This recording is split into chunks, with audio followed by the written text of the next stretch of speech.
bakure baraganirizwa none bari kunyura mu ngaruka zabyo bari gufungwa so okay ntabwo bivuze ko yakora ibyaha cyangwa ibigize ibyaha cyo gufungwa bamuziri icyo agenda azi byose ibyo yakozwe ntabwo ari special ntabwo muhita ari nta cyari cyo ni nk'umunyarwanda nk'abandi ariko tugaruke gato nababwiye ngo muheto aya masaha yaza kuba yagonze abantu atagonze imikindo inkuru tutari kuvuga iyindi ariko muheto ya masaha yaba yabuze ubuzima iyi modoka yamuhitanye mamuri kuvuga indi nkuru mamuri kuvuga indi nkuru rero ahanwe aryozwa ibyo yakoze ibyaha itegeko rimuhane ariko nyuma yo kumuhana tumukeneye nk'umuntu muzima mumwegere mumuganirize imiryango n'ababyeyi bamwegere sibyo uyu mwana cyangwa uyu mukobwa n'abagenzi be ntabwo ndi kuvugira wenda kumushyira kugenda gutya byatumye tuvugira n'abandi ibi ngibi nibyo yagize inshuti mbi hari abashenzi b'abahanzi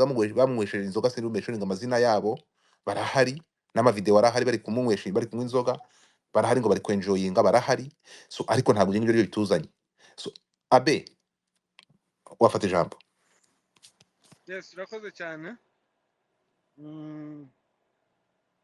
Nenda ahantu hatari network mu misozi ariko nakurikiye space.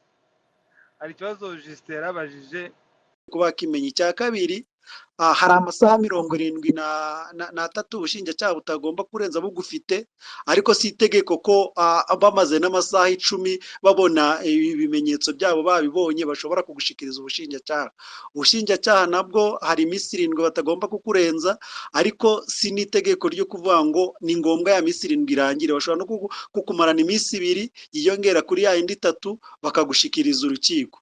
So urukiko rero narwo aho bagiye muri processes bagiye kujyamo nifatwa n'ifungwa by'agateganyo. Nukuvuga ngo nukureba ko ari impamvu zikomeye zatuma muheto afungwa cyangwa arekurwa agakurikiranwa ari hanze. So icyo ngicyo rero angiye ku giti cyanjye nakwifuza yuko mu mboni zanjye ko muheto n'ubundi yazakurikiranwa ari hanze ariko bidakuyeho ko n'ubundi icyaha yakoze yagihanirwa. Murakoze cyane. urakoze cyane ubisobanuye neza urabona umuntu wafashe umwanya akiga itegeko akanakurikira buri kamwe uyu yize muri Nusome ntabwo yize muri Vuzete nka Sande yize yambaye kaki na rugabire Kabano umwe mu ba modo na bamwe mu bambazi dufite ariko Imana ntitanga byose yamwambuye umusatsi uraho mfura yabeza Sebutindiri we Mana yagize gutya guha ubusuranga nk'umusore mwiza urambara ukaberwa igupfura umusatsi ku mutwe ukiri muto oya iyi ni inyogosho iki ni igishoro cy'umusatsi ntukatwibe nta wanga umusatsi uranyanga koko mwaramutse namwiriwe halo wiriweho njye ntabwo ndi buvuge ibintu byinshi cyane ni ukugaruka ku byo Sande yababwiraga no kuri muheto akantu gato urukiko ntabwo rukora nk'irobo niba baravuze ngo umuntu bamubika iminsi 5 akaburanishwa hari igihe yaburanishwa no kuri 1, 3 icyumweru ukwezi bitewe n'uko ibimenyetso birimo byegeranwa nanone bishobora kwihutishwa bitewe n'umuntu ubwe ku giti cye niba umuntu afite abantu bamuburanira afite abantu bakomeye cyane bashobora kwihutisha urubanza kubera impamvu runaka wenda yarafite z'akazi cyangwa ikindi kintu cy'umwihariko birashoboka rero ko bya mu minsi 5 cyangwa bikarenga si igitangaza icy'ingenzi ahubwo ni uko ahabwa ubutabera nyabwo butariganya butamuhohotera agahabwa ubutabera nk'abandi banyarwanda kuba rero Nyampinga yanywa inzoga si igitangaza ahubwo igitangaza no kunywa agatwara akagonga none adafite n'icyangombwa akaba ashobora no kurenzaho gushaka guhunga nibwira ko ibyo bintu rero ari byo byatumye nyine muheto ibintu bye bifata indi sura abanyarwanda rero bamufata nk'undi munyarwanda nubwo ari icyamamare ariko ntibamurebere mu isura y'icyamamare cyangwa ibyaha byaramubayeho kuko buri wese agira ibibazo aburanishwe nk'abandi banyarwanda bose niba afite ikintu cy'umwihariko urukiko nicyo rubereyeho n'abacamanza n'abaroya bazabikurikirana twebwe n'ibitureba tuba dushimira gusa kuba mwaduhaye update icyo nicyo cy'ingenzi mwakoze urakoze cyane muheto bamushyira nk'imiyaga bamukatira igihano gifuza n'abamuriki baramufunguye kandi hamwe n'ibyaha isiki mufungura umwana agiye kwivuza yitekerezeho bamwiteho bamusubize ku mata bamuteho bamukorere rehabilitation bamugere bamukorere Ah, murekure ahubwo ariko se God Godfa n'ibyaha yakoze nta na kimwe gifungirwa wacha habari ahubwo zako no nta na kimwe akandi ni kantu ibihano mu Rwanda by'amafaranga man mu Rwanda tugira abantu ba nyene kandi ba muzi umunyamwenge kandi uzanyereka nk'injiji no wasomye wakimara we itegeko se manza wumve we wacha habari zako biriya ntabwo ari ibintu by'amafaranga biriya ni amande aza mu amande itegeko y'amafaranga risome manza wumve we wacha habari zako amande aza ari umugereka ku bihano urumva genda iyo hirya oya Godfather nababajije ngo ib- mbese ibyamuregwa ibintu byo leta gusinda nibyo byanagiye mu yamubajije itegeko avuga umuntu umwe Justin ibintu byo gusinda byagiye mu itegeko kamba muting umanika mbere niwe uvuga hagira umanika ikiganza muha ijambo ko mumanikira rimwe ndari hanini kugira ngo dufate igitangaza okay kabano concluding waruvuze ngo iki n'abatanzi mm. ibi- ngaho ibintu byo gusinda byagiye mu itegeko yego byagiye mu itegeko kandi birananditse iyo umuntu yasinze aza amafaranga atangwa akamera n'iminsi afungwa mu gihe nta kindi kintu kibyihishe inyuma ibyo byo biri automatic ariko rero iyo umuntu yakoze icyaha hari igihe bizura n'ibindi atarazi ko ari ibyaha nabyo bigahinduka ibyaha bikaba bishobora gutuma atinda cyangwa akaba yacibwa amafaranga menshi. Ikindi kintu nashakaga kurenzaho ni uko nibazaga niba adashobora no guhabwa abantu ba mental health ku buryo bashobora no kureba niba nta kibazo afite, ko ntabwo byumvikana kumva ngo Muheto n'ubwenge nzi afite ashobora kunywa agasinda agatwara imodoka nta n'icyangombwa. There is something behind.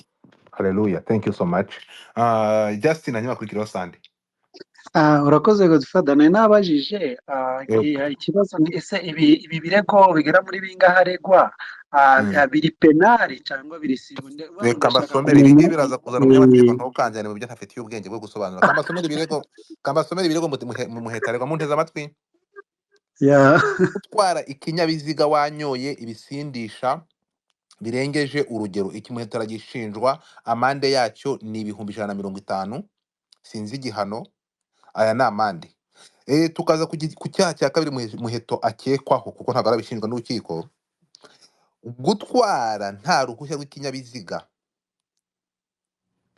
amande y'50,000 sinzi igihano gatatu kugonga no kwangiriza ibikorwa remezo binyurwemo n'icyangirijwe ngo iki hagati ya miliyoni na miliyoni 5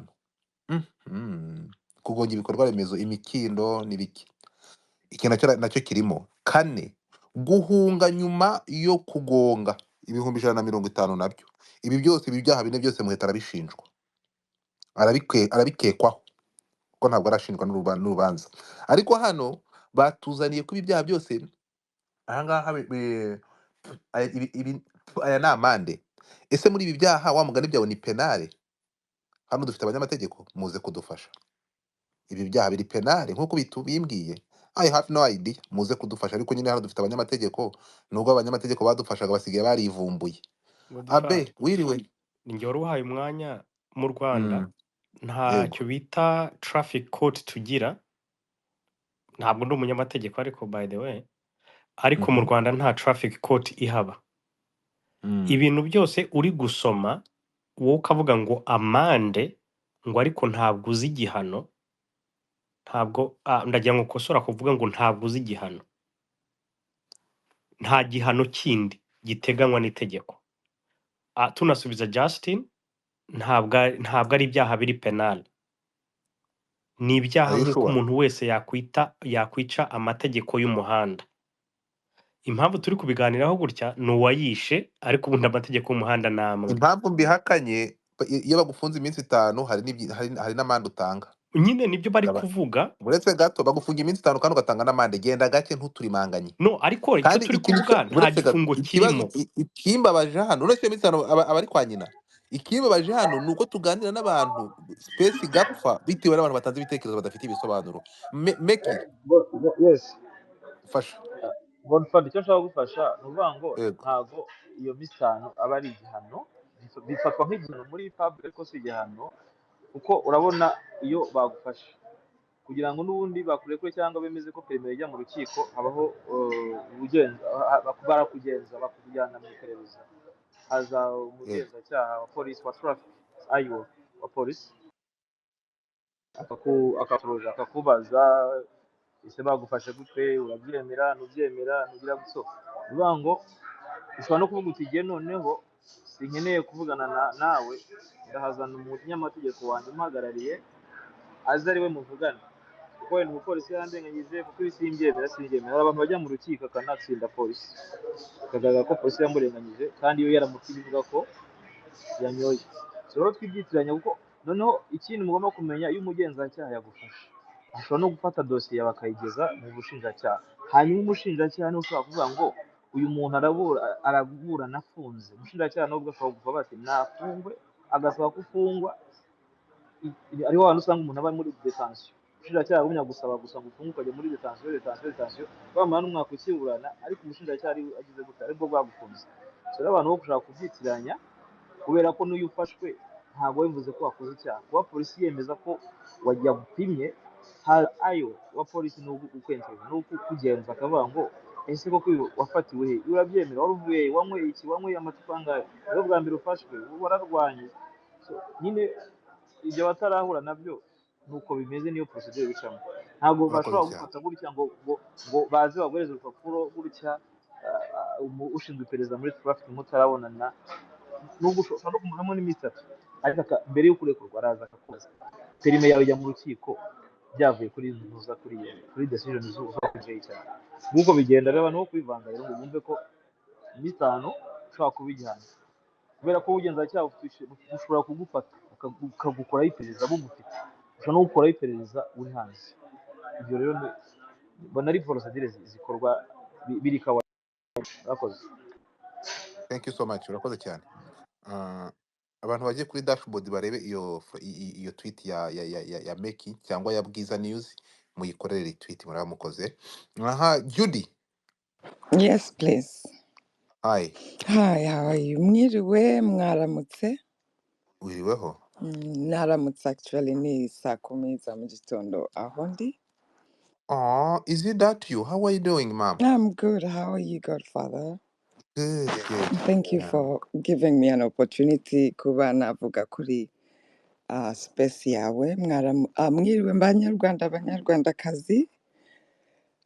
So njyewe birababaje cyane also kuba kubona Queen umugenzi wanje aba ashobora guhura n'ikibazo nk'icyo. Ni ikibazo twese tugiye duhura nacyo mu buzima nuko bamwe muri twebwe tuba mu bihugu bishobora kuba byaduhishira ariko amakosa yabaye twese dushobora kuba twara experiencinze mu buzima. Njyewe icyo navuga ni uko Muheto ndamukurikirana ni umuntu nzi cyane ibintu aje akora kuva yaba misi ni akazi kenshi afashije abakobwa afashije abagore. So icyo navuga umuntu ni uko wafata lawyer ukomeye muzima uzi amateka neza, and also it's important to do mental health evaluation kuko dukurikiranye Muheto ntabwo ari umukobwa tuje tubona muri za drama ngo yasinze cyangwa ngo twamubonye bamurekodinze videos afite ukuntu yifashe cyangwa ari mu makosa. Ni umukobwa twese tuzi ko she's a very respectable confident woman who has a very big vision for her country as a young woman, and we shouldn't judge her. Tugomba twese kumusengera tukasaba ko amateka yagerageza akamworohereza igihano cye, ariko tutibagiwe ko gutwara wanyweye ni ikintu kibi kuri wowe ku buzima bwawe. Ushobora kuba udapfuye wowe ariko ukaba wagonga umuntu agapfa. Turashimira Imana yamurinze, turashimira Imana yamurinze kugonga umuntu cyangwa kwica umuntu, kuko noneho ubu ngubu yari kuba facing even worse. So twese nk'abanyarwanda ngo tugomba kwifatanya twese tugasenga noneho ntitunajaginge cyane kuri social media kuko niyo tuje kuri social media twese tukajaginga n'ubuteka n'amateka ababibona akavuga ati niba umuturage ari kuriya arimo kuvuga ubwo nanjye uri mu mateka ngomba kumakinga sure icyaha ndagikomeje. So let's not ignore ibyiza aje akora Muheto, who is she as a person, abamuzi, abari close to her, think about what she might be going through. Twese dufite ibintu ducamo tukaba tutaje kuri social media tukabivuga, ugasanga ibintu birakubanye byinshi mu buzima ariko ugakomeza ushaka gukomeza ufite ya sura